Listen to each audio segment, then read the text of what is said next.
Ushbu loyiha Xalq banki hamkorligida Bulung'ur tumani Kaftarxona mahallasida 435-kontrda amalga oshirilmoqda.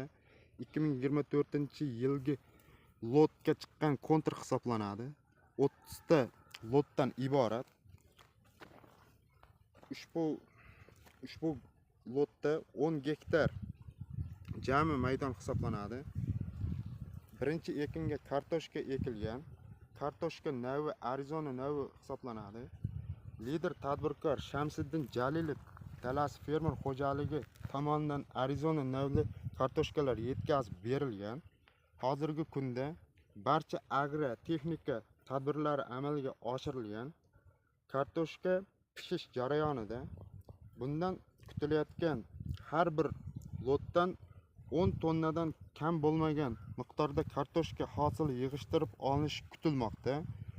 O'rtacha 5000 so'mdan 50 million so'm daromad topish kutilmoqda.